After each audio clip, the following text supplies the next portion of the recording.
লক্ষ্মীপুরের চন্দ্রগঞ্জে সেনাবাহিনীর অভিযানে অবৈধ ডলার ও বিদেশি মুদ্রা জব্দ।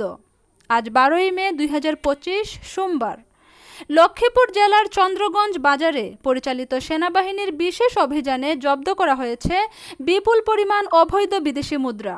গোপন সংবাদের ভিত্তিতে জাতীয় নিরাপত্তা গোয়েন্দা সংস্থা এনএসআই-এর তথ্যের ভিত্তিতে এই অভিযান পরিচালনা করে সেনাবাহিনীর একটি টিম। অভিযানটি পরিচালিত হয় চন্দ্রগঞ্জ বাজারের আলমদিনা বস্ত্রালয় এবং শ্রী শ্রী বলরাম বাবুর দোকান সংলগ্ন এলাকায়।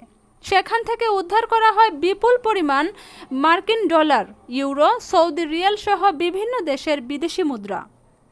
এই ঘটনায় এলাকা জুড়ে চাঞ্চল্যের সৃষ্টি হয়েছে। সংশ্লিষ্ট প্রশাসন জানিয়েছে, জব্দকৃত মুদ্রা এবং অভিযুক্তদের বিরুদ্ধে আইনানুগ ব্যবস্থা গ্রহণ প্রক্রিয়াধীন রয়েছে। এই অভিযানকে সাধুবাদ জানিয়েছেন স্থানীয় জনগণ এবং অনেকে একে অবৈধ লেনদেন প্রতিরোধে প্রশাসনের একটি কার্যকর উদ্যোগ হিসেবে দেখছেন। দেশীয় অর্থনীতিকে নিরাপদ রাখতে এমন অভিযান আরও জোরদার হবে, এমনটাই প্রত্যাশা সচেতন নাগরিকদের। Rahena Akhtar, Asian news.